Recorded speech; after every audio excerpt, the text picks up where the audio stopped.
Ruther, se lancer en ligne est devenu la mode aujourd'hui.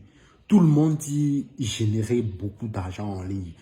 Mais toi qui es dans l'écosystème entrepreneurial, est-ce que tu peux me dire réellement si on gagne de l'argent en ligne? Si oui, comment on s'y prend véritablement pour pouvoir gagner de l'argent en ligne? Parce que moi, je suis là, je galère et voilà, j'ai envie de faire quelque chose pour gagner de l'argent. Et je me demande, est-ce qu'en allant en ligne aujourd'hui, je peux vraiment gagner de l'argent? Si oui, comment je fais pour gagner de l'argent en ligne? Donc ça, c'est une question que j'ai reçue ce matin et j'ai décidé de ne pas répondre uniquement à la personne, mais de faire une vidéo pour pouvoir répondre à toutes les personnes qui peuvent se poser ce type de questions-là.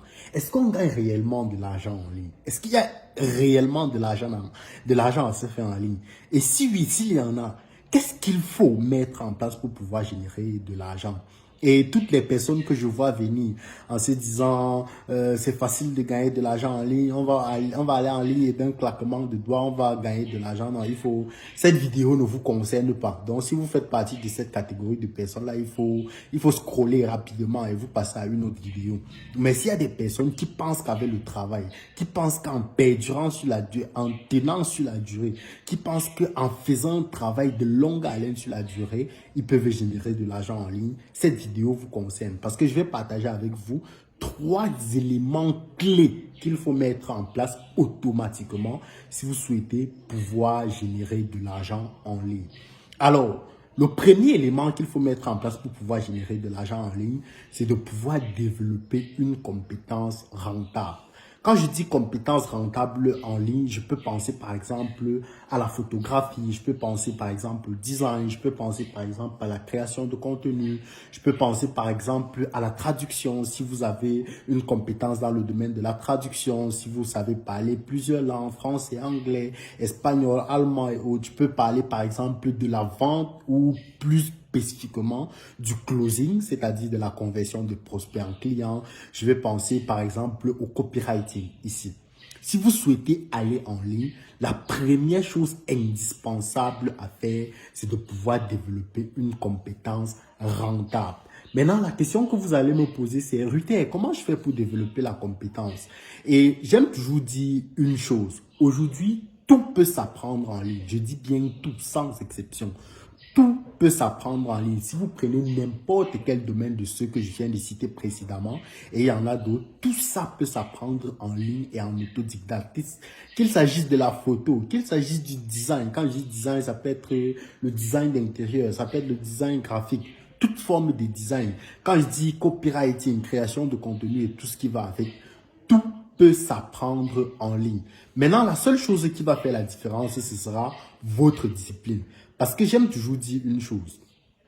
Toute personne qui se donne 1 heure de temps par jour pendant 1 an pour apprendre un domaine d'activité va devenir un expert dans ce domaine. Je vais me répéter. Toute personne qui se donne 1 heure de temps seulement par jour pendant 1 an pour apprendre un domaine d'activité va devenir un expert et une référence dans ce domaine d'activité. Il n'y a aucun doute là-dessus. Parce que généralement, la problématique, c'est que plusieurs personnes, lorsqu'elles souhaitent apprendre dans un domaine d'activité, le problème récurrent qui va se poser, c'est est-ce qu'elle se donne une discipline pour pouvoir apprendre? Parce que oui, consacrer 1 heure de temps par jour pour apprendre une discipline, je peux vous assurer que c'est bien plus difficile que ce qu'on peut penser. Parce que quand on dit comme ça, beaucoup se disent non, c'est facile, c'est évident de le faire. Non, non, c'est pas facile. Faire 1 heure de temps par jour non-stop pour pouvoir apprendre une discipline pendant 1 an. Il y a très peu de personnes qui sont capables de le faire. Et en réalité, c'est l'une des choses qui va faire totalement la différence. Donc, développer une compétence rentable et donnez-vous 1 heure de temps seulement par jour pendant 1 an dans la compétence qui vous intéresse et vous deviendrez automatiquement un expert dans ce domaine-là. Et la deuxième chose, c'est de pouvoir pratiquer en conditions réelles. Ça veut dire, ok, on a acquis la compétence, c'est bien. Mais sauf on a acquis de la connaissance en ligne pendant 1 an, c'est bien. Sauf qu'il faut maintenant pouvoir passer au-delà de la compétence, la pratiquer, allier la théorie à la pratique. Parce que c'est ça qui fait aussi la différence. Si pendant un an, vous vous contentez juste à lire sur un sujet, vous vous contentez de vous documenter sur un sujet sans jamais pratiquer, en réalité, à la fin, vous pourrez avoir beaucoup de connaissances sur le domaine. Mais sauf que lorsqu'on vous mettra en condition réelle de pratiquer, il n'y aura pas grand-chose à mettre en exergue pour pouvoir vous démarquer. Donc, après avoir développé une compétence rentable, il faut la pratiquer en réel, c'est-à-dire pouvoir allier la théorie à la pratique. Maintenant, je vais vous partager quelques astuces qui peuvent justement vous permettre de pouvoir allier cette théorie-là à la pratique. La première chose, c'est de pouvoir travailler gratuitement dans des projets. Moi, par exemple, l'une des choses que j'ai fait à mes débuts, c'était de travailler dans pas mal de projets gratuitement. Parce que je savais que, ok, j'ai peut-être quelques connaissances dans des domaines, mais sauf que je ne me suis pas encore frotté au terrain. Et ce qui fait que parfois dans notre environnement, lorsque tu vas aller rechercher un emploi, on va te dire on veut 2, 3, 5 ans, 10 ans d'expérience. Sauf que toi, tu viens de sortir de l'école et tu n'as aucune année d'expérience. Généralement, pour pouvoir acquérir de l'expérience, c'est de travailler gratuitement dans des projets. Ça peut être un ami à toi, ça peut être un proche à toi qui lance un projet et tu te poses la question, comment est-ce que la théorie que j'ai, comment je peux mettre ça en pratique dans son projet pour l'accompagner à aller un peu plus loin. Donc ça, c'est l'une des premières astuces que vous pouvez utiliser, à savoir travailler gratuitement dans des projets. L'autre chose aussi, ce sont les sites de freelance en ligne. Je vais penser ici, par exemple, à 5euros.com. Je vais penser, par exemple, à quel autre site. Du moins, s'il y en a plusieurs en ligne, des sites de freelance où vous pouvez aller souscrire, offrir même vos prestations à des coûts suffisamment réduits pour pouvoir allier la théorie à la pratique. Et maintenant, dans cette phase où vous alliez la théorie à la pratique, une chose fondamentale, c'est de pouvoir recueillir les avis et les témoignages de vos clients, des personnes pour lesquelles vous prestez. Même si vous le faites gratuitement, à la fin, n'oubliez jamais de pouvoir recueillir leurs avis, de pouvoir recueillir leurs témoignages par rapport à la prestation que vous leur avez offerte gratuitement. Parce que très peu de personnes refuseraient de vous faire un témoignage ou de vous donner un avis client gratuitement si le service dont vous leur avez rendu est réellement pertinent. Parce que recueillir leur témoignage va vous permettre par la suite de vous vendre beaucoup plus facilement. Ça, c'est la deuxième chose à retenir. Allier la théorie à la pratique. Et surtout, le troisième élément fondamental, lorsque vous souhaitez pouvoir aller en ligne et générer de l'argent, c'est de vous spécialiser dans une niche. Je vais me répéter. C'est de vous spécialiser dans une niche. Parce que la problématique qu'on a en ligne aujourd'hui et que plusieurs personnes se lancent et n'ont pas des résultats, c'est pourquoi? C'est parce qu'ils essayent de refaire ce que les autres ont fait il y a de cela 30 ans. Ce que les autres sont en train de faire il y a de cela 10 ans. Ce que les autres sont en ligne en train de faire il y a de cela 5 ans. Et le problème qui se pose, c'est que vous ne pouvez pas aller en ligne dans une thématique où quelqu'un y est depuis 5-10 ans et être excellent, du moins pour un début, par rapport à la personne. C'est pas possible. C'est pas possible.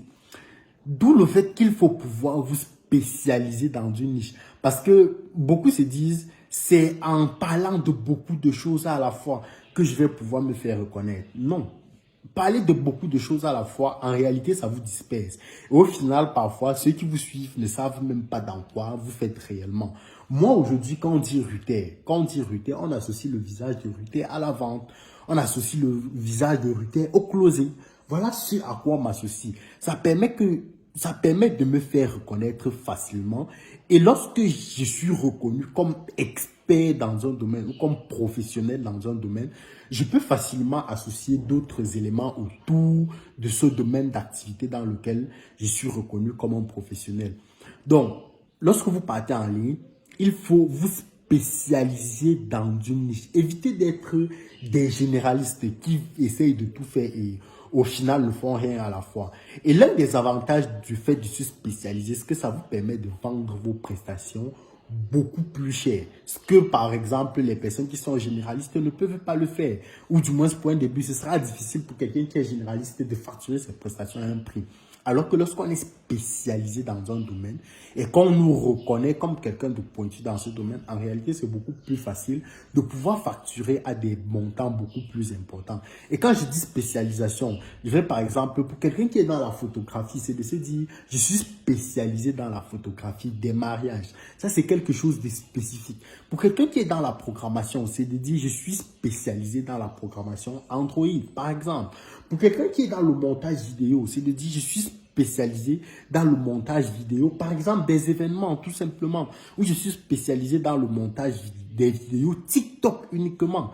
Pour quelqu'un qui est, comment je vais dire ça, pas dans la photographie, mais dans la couverture des événements, c'est de se spécialiser dans la couverture des événements comme des conférences, par exemple, point de vue.